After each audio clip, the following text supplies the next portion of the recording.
F because I think if it's geometric, I think that went through logically. Like, okay, well, you don't have a success until your 5th trial. That means you had no, yes. I just feel like that one, in my brain, that's easier for me to reason that part out like that. So I would have this, again, I have this key on Canvas under Wednesday. I would have this tab open or have this handy to where if it asks you if 2 events are independent, you can see my work as to how you go about showing that part. And you got 0.51 because you just added up party county A and county B for the binomial. Yes, and here you go. And so that's total. So okay. Party Y, yeah, and adding those up is how they got 0.51. Yeah. Okay. Yep.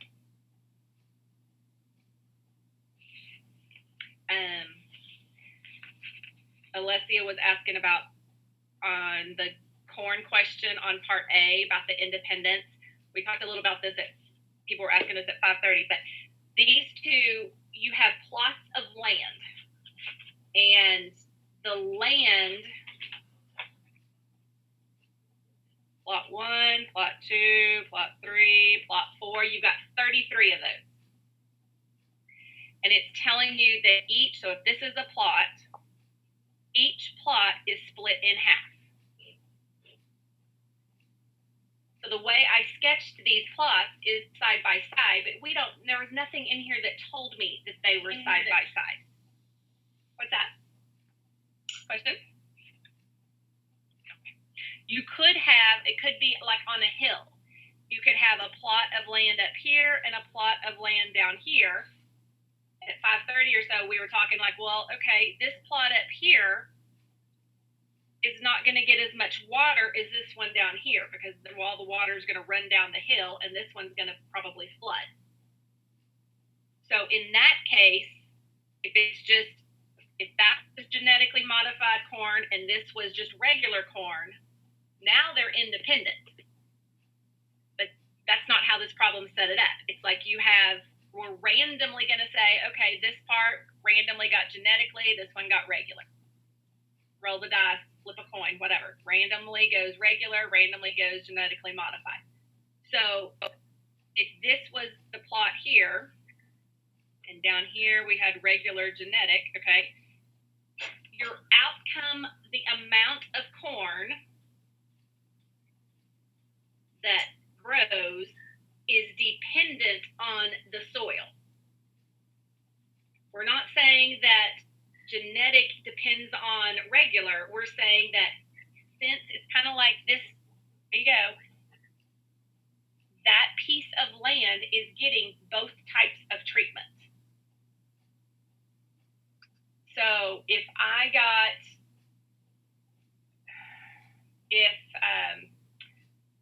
mosquitoes love me.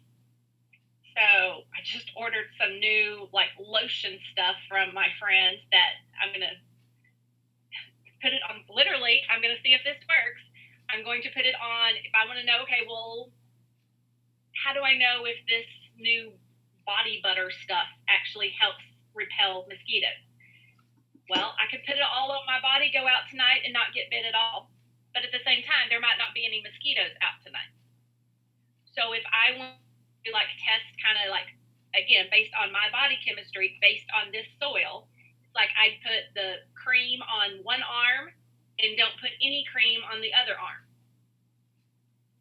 Okay, well then if I don't get any bites on the cream arm and I get 10 bites on this arm, well now I'm gonna know, oh, wow, okay, that body butter stuff really does work for me. So here, all right, that plot of soil, it's like my body chemistry is dependent. The number of mosquito bites is dependent basically on my body chemistry. So the amount of corn that grows is dependent on that plot of land because the soil here is the same soil as right there. So it's depending, the produce or the yield of corn is dependent on the soil type. So that's what those are dependent. If it mentioned that the soil type was the same for all the plots and they still divided, would it still be dependent or? Yeah, it would. I don't think they're going to do that. Would it still be dependent because two treatments are being applied to like the same thing? Yes. Yes.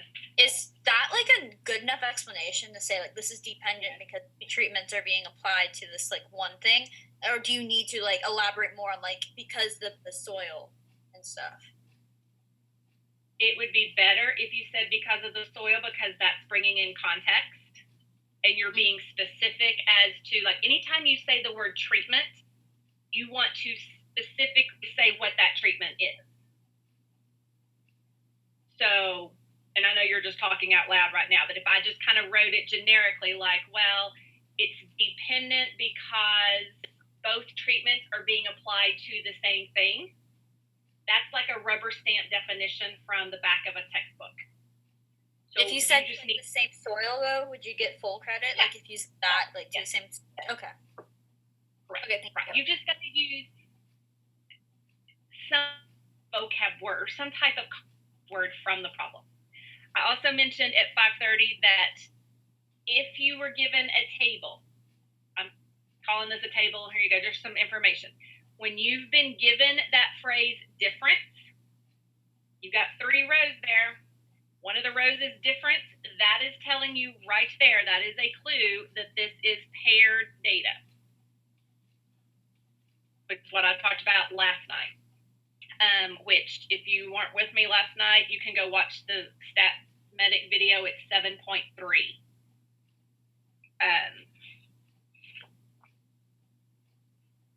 There's just a weird sound. I think that was a squirrel. I'm hoping that was just a squirrel on the roof.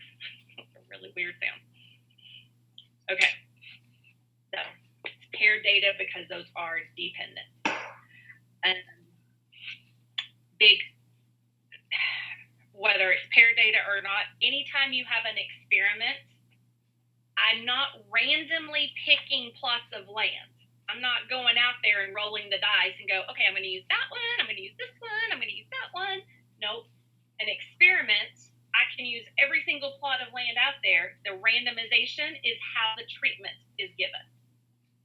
So even if it's people, you can volunteer to be part of my experiment. So volunteers are not randomly chosen. So watch for that. So if it's some question and it says, oh, you're reading the scenario, and it says that you have 50 volunteers, Okay, so treatment is randomly assigned. Okay. And then let's say you're having to do some type of hypothesis test, and when you get to the assumptions, you say it is a random sample of 50 people. Now that's wrong. Because if you are volunteering, that is not a random sample. Okay? So you don't want to do that, because if this is an experiment, volunteers are okay. So the randomness is, it's here you go. Your treatment is randomly assigned. That's where the randomization comes in for an experiment.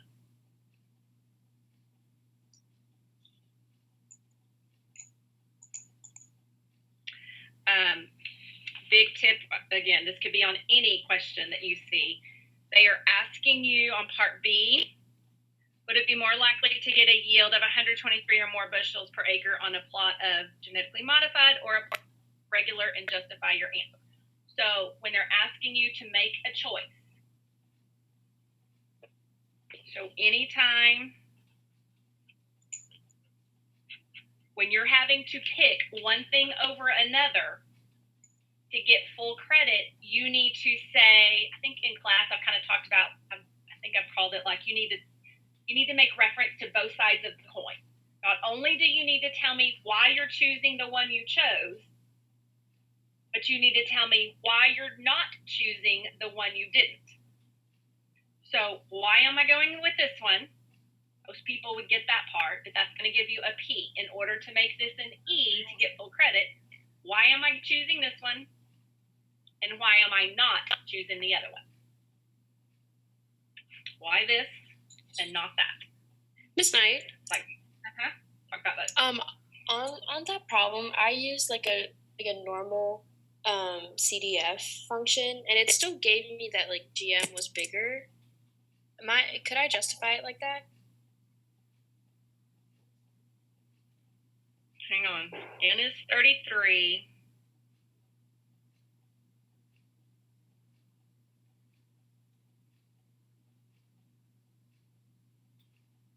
Okay, so you did.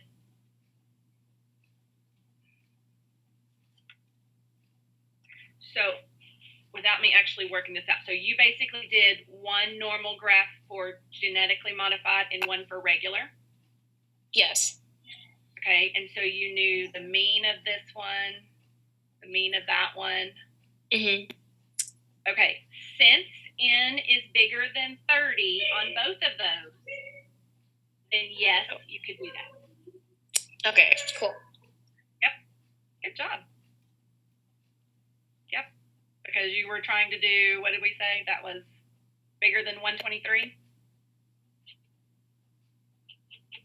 And this one had to be bigger than 123? Yeah, I think the GM was like 0.533 and the other one was like 0.3 something. I don't remember, but... Okay. Yep. Okay, so if you're going to go that way, remember, somehow this got brought up last night. Did I think that we would ever have to do normal CDF since it's not a calculator active questions? They're expecting you to be able to do it without a calculator. I'm not going to rule out normal CDF because some teachers they don't teach it with a calculator at all. They do it all with that horrendous table. And I don't do it with a table at all. So if for some reason you think it's normal CDF, go ahead and go to your calculator. But for this one, you would need to say that this would be the lower bound is 123. The whole number, yep. And then your upper bound is basically infinity. Your mean is 120.125, 0.18, and your standard deviation is 13.623. And then it gave you that. My point is you need to label. Now, here's what concerns me is that, your calculator is going to label on mu and sigma, but this came from a sample of 33. So you just want to be careful that this is not really mu because that's really an X bar. So you might want to write the word mean if you're thinking you're going to use the wrong symbol. You could just kind of write out that it's a mean and a standard deviation, and then instead of using those symbols, because using the wrong symbols, now you're going to get dinged for the setup.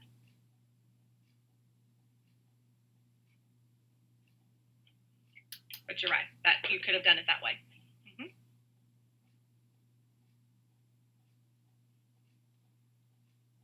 That did not even occur to me to do it that way. I see it here. I see this 5-number summary, the min, quartile 1, median, quartile 3, max, 5-number summary, and I just immediately think, okay, that means box plot, which is kind of the way my brain immediately went with that. But if you're going to do something in the calculator, make sure you label it, just like where I had the probability question. If you're going to have to do a binomial PDF in the calculator, make sure you label what each thing is. So the way I did it, does it still work even though the box plot in the next question is like rightly skewed? Yes, because the next question is combining the two. So when you did it this way for part B, you're using GM all by itself and you're using regular all by itself. Right. Okay, then on part C, now part C is about the difference. So part C is using the bottom row. So yes, your answer, the way you did it with normal CDF on part B is fine. You just wouldn't want to do normal CDF for part C because clearly this is not normal. You have an outlier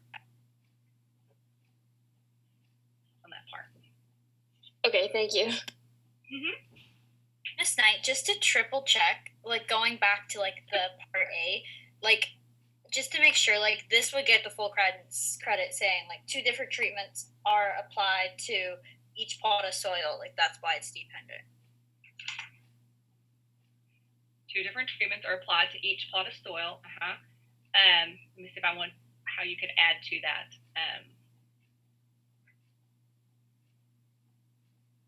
I would probably add something like, okay, well, and what you said is a true statement, but how do I know that that makes those 2 things dependent? So each treatment is applied, both types of corn are applied to each plot of soil. So you could say the soil is, or you could say, this is when you can compare the corn growth for each plot. Does that make sense? So now you just say like there are 2 different treatments are applied to each plot of soil, and you can compare the corn growth to each. So therefore, you can since each plot is getting both types of treatment, both types of corn. Okay, yes, that makes it dependent, but why is that dependent? Well, it's because now I'm able to compare the soil type is that's that confounding variable. So with each plot getting both types of corn as your treatment, then you're able to, it's the soil that is affecting the growth as opposed to like location, top of the hill, bottom of the hill type thing. So for these like type of like dependent sample questions, is this going to be like for the height and the wingspan, like the dependent variable would be like the person, right? Or like the type. Correct. So is it going to always be like some third, like to make it dependent, it's always going to be like some sort of third variable type of thing? Yes. Okay, and the reason why this is dependent is because I was searching up what's the difference, and dependent is like they're closely related and this is done on the same person, right? So that's why it's dependent data. Right. And this one, it's done on the same plot of land. Oh, okay, so using So anything that is applied, if both treatments are applied to the same person or the same thing, both treatments are applied to the same person or the same thing, that's going to make it dependent. Okay. Is it easier to like compare the results, like the heights, when it's dependent? Because like is it easier to do that, or can you still compare it when it's independent? You can still compare if they're independent. So that would be like, if we wanted to go with males' height, males are typically taller than females. That's independent. Your height has nothing to do with somebody else's height that's not related to you. So if they're independent, you can still compare them. You just have 2 independent samples, so you're using a 2-sample t-test. Because they're not related to each other, right? It's like correct. The same person doing correct. One, it's like the outcome of one has nothing to do with the outcome of the other one.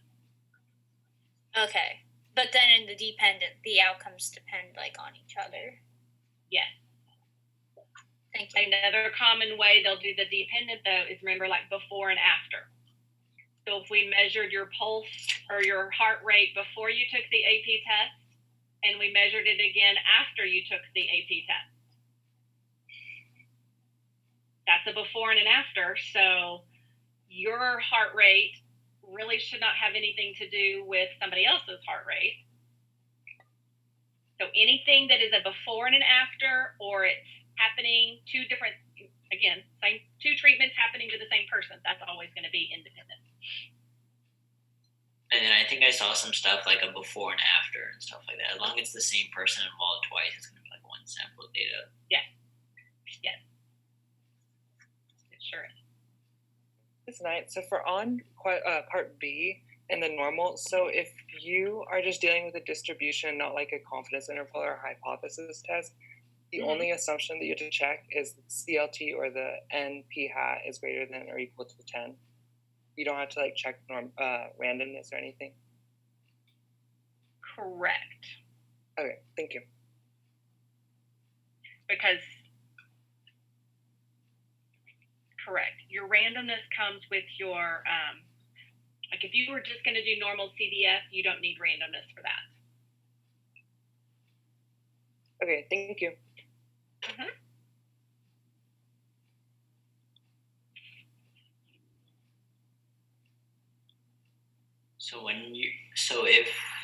So for the box plot, so if it was like, so it's right skewed because the thing is all the way to the right. That's how you just tell. Okay. Aren't box plots always skewed though? Rightly skewed though? No. What if it was this?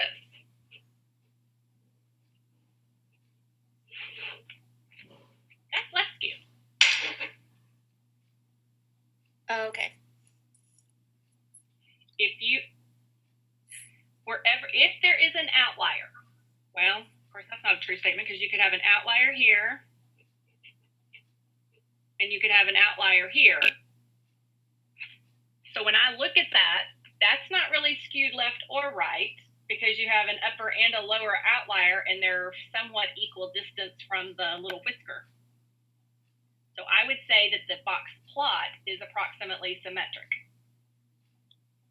But that doesn't mean the data is symmetric. And last night, remember we talked about if you have a box plot or you have a histogram, do not use the word normal. Normal is a vocab that is out for box plot and histogram because all I know is that I have 25% of my data right here, but I don't know where the data falls. 25% is in here, but again, I don't know where it falls. So if you're going to when you use the word normal, this is one of those, okay, that you get in trouble easily just by using it in the wrong way. You can use normal if you're told the population is normal. You can use normal if you know N is at least 30, and that's for means, or what I think Eric said just a second ago, NP or NP hat is at least 10. That's for proportions. Or if if the problem just said something, like when you're doing normal CDF, again, let's see, you would have to have N to be at least 30. If they're wanting you to use normal CDF, they're going to give you, like when we did that at the beginning of the year, you had a sample size that was always bigger than 30 because we didn't know that little criteria yet. So Eric, I think, was texted me this today or emailed me rather this today about, okay, if you have a dot plot, remember that's something that's like this, something like that. You can say a dot plot is approximately normal only if the population is normal or you have at least 30 dots. So if my dot only has, okay, that has 9. Well, if there's only 9, then this is not normal. Instead of using the word normal, what would I need to use? Symmetric. Use symmetric. And we use that for histograms and box plot, where for box plot, correct, the same thing. Correct. So if you, okay, so even with a histogram, okay, even with a histogram, you might know N is 100, but that does not tell me that this is a normal distribution. Okay. Because you don't know, I mean, you would know, like, okay, this one has, I don't know, 10, that one has 20. I mean, you would know the height and you would know how many are in each bar. but this is only approximately symmetric, not normal. Okay. How about uniform? When do we use approximate uniform? Or? Yes, you can. So approximately uniform is basically they all roughly have the same height. So which one's more precise? Is it symmetric than uniform, or is it? Okay, for uniform, you could call that a uniform or approximately symmetric, or you can call it both, because both of those are true. So it doesn't. But not normal. Oh. Not normal ever for a histogram. And only for a dot plot if it is 30 dots. Why again can't you use normal for a histogram? Like if you knew like n was big enough. So if this was let's just go 10, 20, 30, 40, 50, 60, 70. And so you know if this is, that's 0, that's 10, if that's 20. So you know how many are in each one. Let's say there's 5 in this one, and let's say that there's, 15 at that height. So you know that you have 5 in here, but that's 5 values somewhere between 0 and 10. So all 5 values in here could be 0. You don't know if they're equally spread out. So they have to be equal. Okay. You know what I'm saying? But you can see, even though it appears to be symmetric. But you again, so what happens where would the number 19 go? If this is 10, 0, 10, 20. Would 19 go in box, histogram 1, 2, or 3? Oh, well, that was a stupid question. 19 clearly is going to go in here. I should say, where is 20 going to go? 1, 2, or 3? Sure. 20 is like, if it falls on the bar, it rolls over into the next bin. Okay. So really, this bin right here is everything from 20 to 29. This one is 10 to 19. This one is every value from 0 to 9. So really, this could look like, if this is 0, 1, 2, 3, 4, 5, 6, 7, 8, 9, you could have 5 values, 4 of them at 0 and 1 of them at 1. And then you've got 10 through 19. You could have 1 here, 1 here, 1 here. They could just be all spread out. So this is not going to be a normal distribution. Mm-hmm. And that, would you say, like, would that have like an unusual feature because there's a gap? Would you say? If you had the dot plot, yes. But you don't know there's a gap just from the histogram. No, yeah. I mean, like as a dot plot, like you would be able to. Yes, this would be a gap. Exactly. And you could say that you had possible outliers, but you can't call those outliers unless you do 1.5 IQR business. Would you get points off if you didn't mention them being possible outliers? No. You would get points off if you called them outliers and didn't check to see if they were outliers. Okay, and so do you use the cus for the dot plots and for the box plots? Mm-hmm. Okay. Mm-hmm. And a histogram. And just like for all those, okay. Anytime you see the word describe distribution, that's when you cuss. Okay, thank you. For the distribution, you cuss. If it says compare the distributions, that's when you need to say the median of this one is greater than the median of that one. Use comparative language. This one is more than that one. You can't just say the median is 4 and the median is 5. That's how a would statement. you describe the spread of a histogram? Like, what would you use for like range? You could do because you wouldn't really know IQR necessarily. You could do the range. You could do max minus min. Okay. You would more than likely know. You would know the height, so you would know how many were in each bin. But I think I would just talk about the range, the max minus min. And we can describe, like you said, cus as and be complete and like this. It can just be CUS. Okay. And that is under. You don't even have to say C is center. So that's kind of just our language. They should. Yeah. Every grader knows what cus is. And is that same for phantoms? Yes. And Okay. panic. Yes. Cool. Yes. We, as a grader, I would prefer you wrote these down and wrote sentences, because when you write a whole paragraph, now I'm like having to focus and going, wait a minute. They talked about the shape up here and now the center, it's just faster for us to grade it if you keep it organized that way.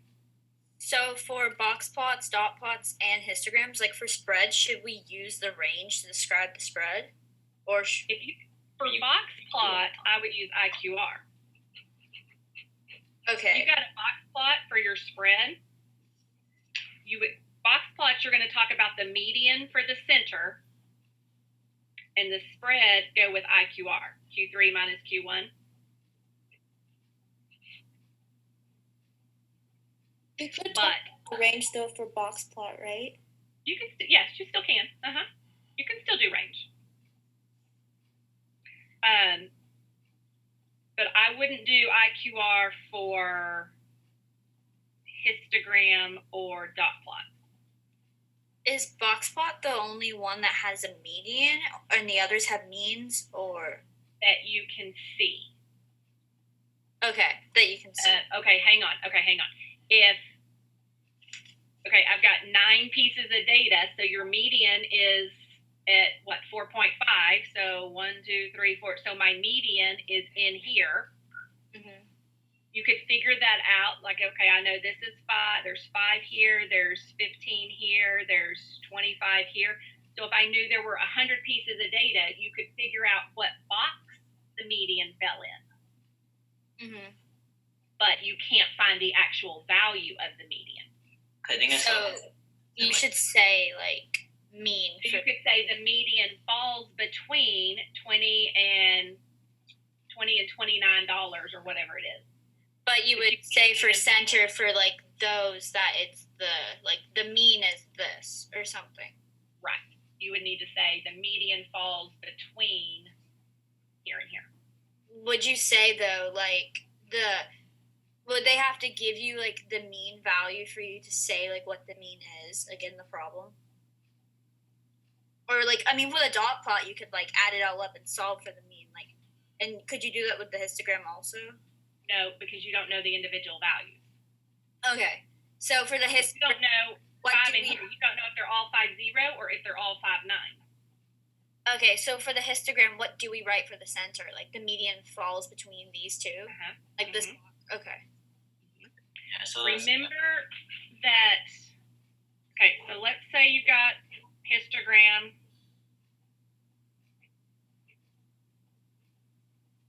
Okay, let's say that's your histogram.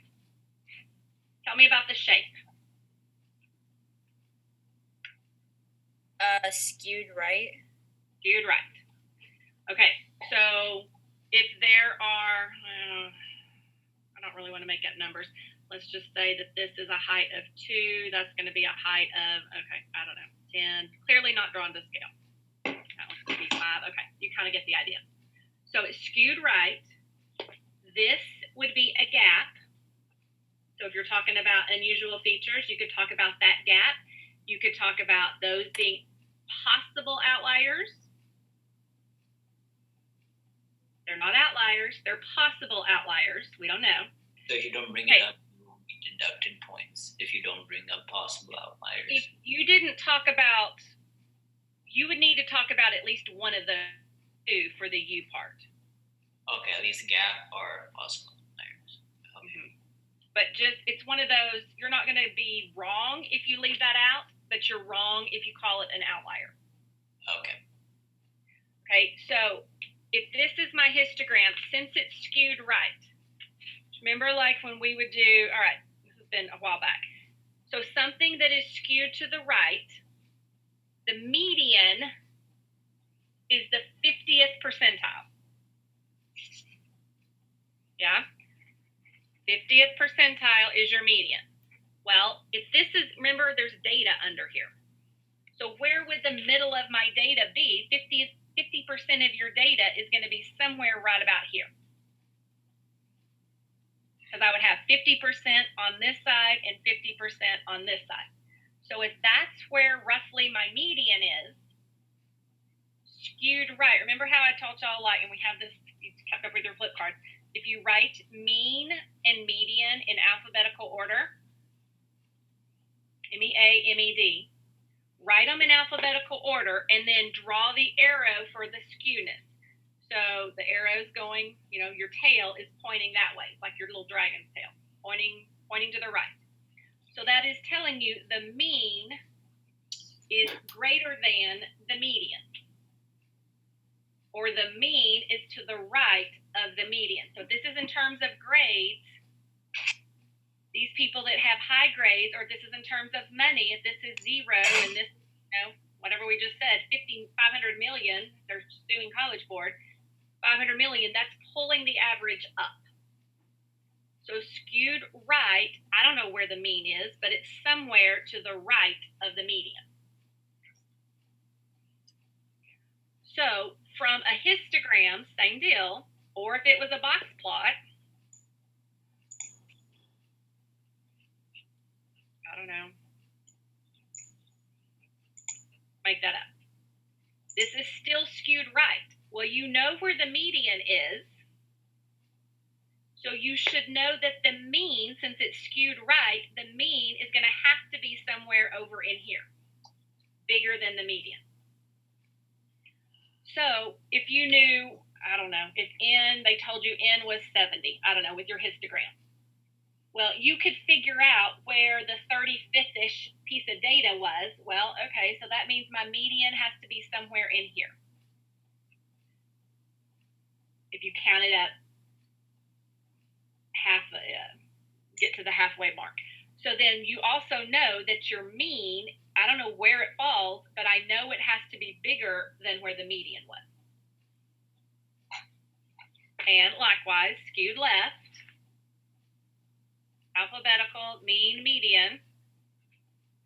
So my median has to be closer to the peak. Your tail is going that way. So the mean is less than or to the left of the median. And they're never going to ask you exactly where it is. It would just be conceptually. So what if you have a graph that is symmetric? That one's symmetric and uniform. Mean and median. What do you know? They're the same. They're the same. If it's perfectly symmetric or perfectly uniform, they are exactly the same. If it is somewhat, here you go, somewhat uniform, then my mean and my median are about the same.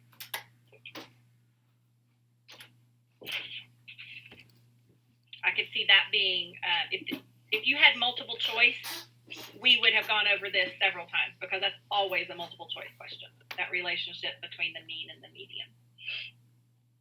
For that box plot you just drew, is that skewed to the left or Like, how could you tell that's skewed right from that box plot? Because you have these outliers. Oh, okay, the X's are, okay. Oh, yeah, my X's are outliers. So I was trying to make this box plot be similar to that histogram. But if it didn't have those outliers, it would be skewed left, that box plot. Yes. Okay. So an outlier is indicative of the skew? Assuming you only have outliers in one direction, yes. Okay. If I had outliers, so if I've got, okay, so if my little X's are my outliers, that one is definitely skewed right because I only have high outliers. If I had those two now I've got 4 outliers, now it's roughly symmetric because those are pretty much equidistant away from my box and whisker. Go with me? Not normal. Not normal. But if I had another outlier over here, now it's going to be skewed left. Oh, okay, I see. So you can't, If you have outliers only in one direction, yes, your skewness is the direction. It's indicative of where the outliers are. If you have outliers in both directions, now you're just going to have to see, okay, are they kind of equidistant-ish?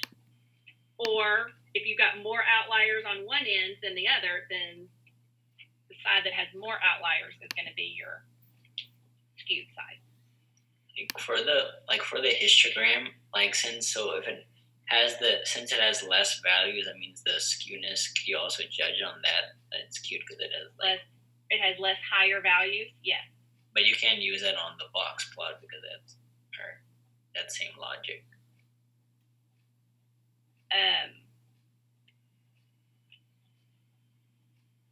Because it's for this box plot right here.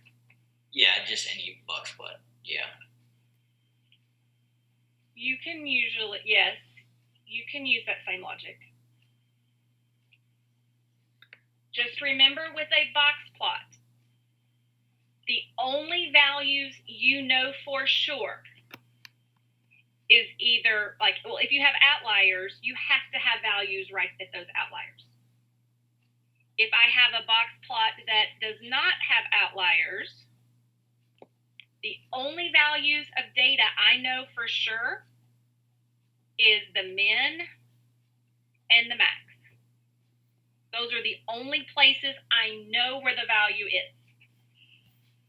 Otherwise, all you know are percentiles. You know 25% of the data falls from the min to Q1. You know the next 25% falls in that first part of the box. 25% of your data there and 25% of your data here.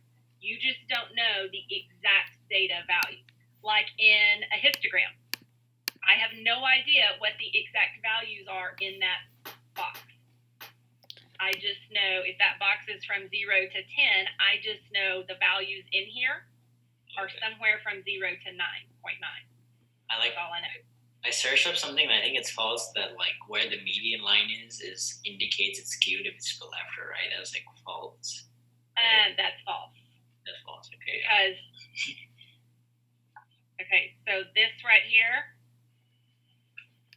it's roughly symmetric. Okay.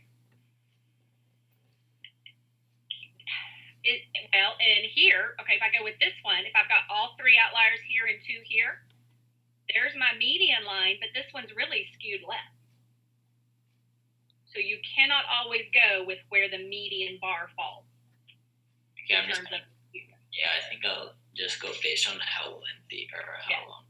Yeah. Wait, how is that box plot skewed left? Because it doesn't have 3 outliers on the left hand, but wouldn't that make it look skewed? We're talking about this bottom one, right? Yeah. So if this is one graph, so this whole picture is going to represent my data, and this whole picture is considered skewed left because you have more outliers on this side than you do this side. Or think of it in terms of variability. So there's my median. To the left of the median, that covers a larger range. That spread is larger than it is from the median to the upper one. So this lower half has more variability than the upper half does. Okay. So the longer the variability, or the wider that range or that spread from the median to the minimum to the median, that is larger than the median to the max. So that larger spread is going to be the skewed part. Miss Knight, Yes, ma'am. I know you were talking about this earlier a little bit, but if you were to say the x-axis was how many houses exist, and how the y-axis was how many trees the houses have, could you say that the amount of houses is correlated with the amount of trees that there are? Okay, this one was number of houses? Yeah.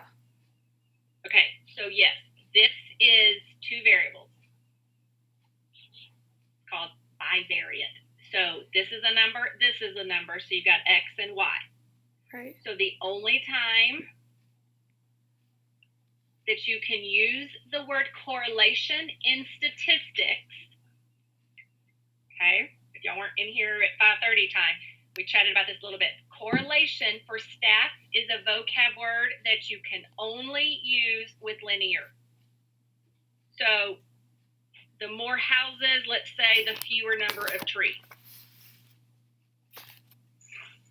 All right, so if that's my scatter plot, what's R going to be? Positive or negative? Negative. Yep, because R, correlation coefficient, has to do with, it correlates to the slope. So the only time you can say, here we go, the number of trees is in direct correlation, or the number of trees in the yard or the neighborhood correlates to how many houses are there. That is a fair statement. You do not want, if it's an experiment, then you can use the word causation, or something causes something to happen. But you cannot say, all right, Sachi, ask your question one more time. Yeah, I mean, I was kind of thinking, like, if it was a histogram, would you be able to use the word correlation, or can you just say, okay. Right. All right. So you can say, so for a histogram, you could say that there is a well, and actually with a histogram, this is only going to be one variable. This is height is going to be the frequency, how many times it occurs. Oh, right, yes. And then your horizontal axis will just be whatever your only variable is. Okay. So the only time y'all can use the word anything with correlation, it's only if you have two variables and we're talking about a linear relationship. The safe word is relationship, because technically if you use that word, you won't get into, or the word like association. And that's for linear, or that's for? Well, this would be more for anything. Okay. If you're wanting to use the word correlation, you better think about it strongly before you write that word down. It can only be a correlation in stats if it's linear. So if you were to describe a histogram, how exactly would you describe, like, the distribution other than the median? So the median falls between 30 and 40. There is a gap between 10, 20, 30, 40, 50, make that be 60, 70, if that's 80, that's 90, that's 100, 110, whatever. So you could say there's a gap between 50 and 80, whatever. You could say there are possible outliers between 80 and 90 and 100 and 110. That would be your unusual features. Your shape is this is definitely skewed right.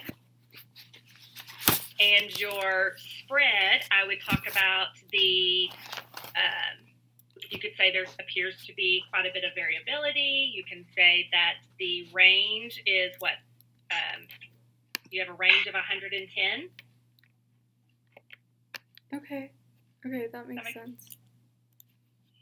I wouldn't talk about IQR for a histogram. I don't think I would go that far. I think I would just stick with range on that part. Miss Knight, would you describe the spread for a dot plot then also by range? Yes. Okay. Range and variability, gaps. Yep. Okay.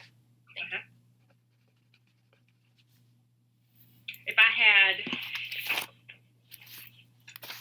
all right, that dot plot versus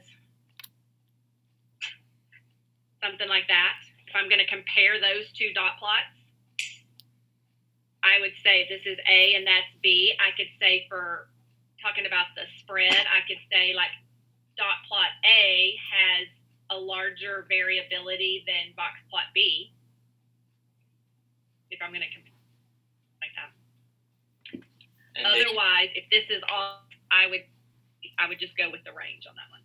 Okay, so when you're comparing two, like, do you need to mention the range, or can you just like tell by looking at it and be like, this one has more variability, or do you have to say like, this one has a range, therefore you don't have to give a specific value. Okay. As long as it's a correct statement. Yeah. Okay. For A, for dot plot A, like Like, what's the shape? Like, is it? I don't know if this is. What do you think? I mean, because they're more to the right. Is it skewed or? You could say, if you went skewed, you could say slightly skewed right, only because of this one right here. It doesn't look. Yeah. Okay. So. But when I just glance at it, I don't necessarily see severe skewness, so I'd also be right if I said it's approximately symmetric. Okay. Remember, nothing's ever going to be perfectly symmetric in terms of data. For it to be skewed, it had to be like, it's going to be really obvious, like the ones we've seen, I guess. Add this dot to it, now it's skewed. Okay. If you added two more dots. Okay. Y'all don't stare, y'all are, y'all done this all year. Y'all get hung up on, okay, which shape would that, like, just glance at it. And if it doesn't appear to be, like, far out there, then it's more than likely roughly symmetric.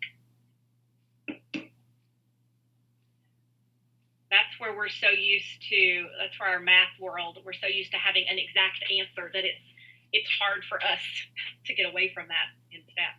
We want an exact thing.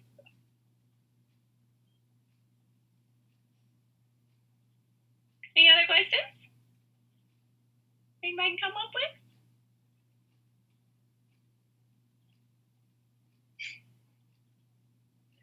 Do you want, okay, hang on. I gotta see y'all's faces again. Let me get back to you guys. All right. Do you want me to,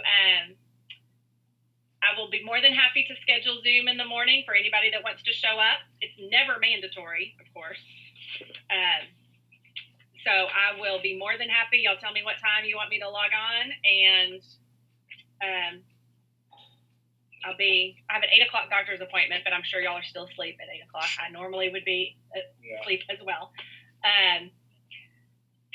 So, I don't know, 10:30, 11. I don't want us to spend like 3 hours working on anything because then you're going to be brain dead. But I'm more than happy to sign on and give you a virtual pat on the back or answer a couple of questions if you have some. Like 10 or 11. What's that? 10:30 or so, because we'll have to go at 12:30 to log in. 12 o'clock lunch. 12:30 is to log in, yes. And I don't want you. I'm not going to work from 10:30 to 12:30 because that's way too much for your brain. So, but if you feel like you just need a little, okay, let me just hear her voice before I go in, then, okay. Okay, I'll set it for 10:30, and come and go. I'll try to keep it up, like, you know, if y'all have a couple of questions and then you're good, I mean, you leave, but I won't necessarily shut it down in case you wake up at 11:30 and you have a question. So I'll try to set it up. I'll try to do 10:30, and I'll try to keep it going until maybe noonish, 12:15 if you want to just pop in at some point, and then I'll work on getting grades updated or something if nobody's on here. And then I may schedule another one for 2, just like right after y'all are done, so you can pop in and tell me how fabulous it was. Calculus was like, no, we wanted you to do it like at 7. We want to go to sleep after it. And I'm like, yeah, I was too tired to join. Yeah. Can you not just come on for 5 minutes and tell me how it went? Yeah, I think it might be Honorable. Yeah. It's the last one. Your adrenaline will be popping, so you'll be like, good. Almost done. I'm all done. Have y'all heard what day next week is return laptops and that kind of thing, if you hadn't done that yet? No. I hadn't either. Okay. Just curious. All right. I'm so proud of y'all for hanging with me and being on here. Y'all's grades are going to be very, very good. Oops. I think I get to see your tests on Tuesday just to confirm it's your handwriting. That's when I'm going to be like, ooh, can I download them? I know I'm not going to be able to download them, but I'm die to see what I can check your answers. Get to see the question with our answers? I don't know. This is all new. I don't know. It's a good question. I'll just apologize now. Maybe you can change a couple things on mine. Yeah. Make sure I get that 5. Yeah. Do not use the word eliminate. The good old Abe Lincoln. You are not eliminating data. You can't do that either. You cannot eliminate bias. You can reduce bias. So, okay. Proud of you guys. Love y'all. Thank you. Thank you. I don't see you in the morning. Come back tomorrow afternoon to tell me how it went.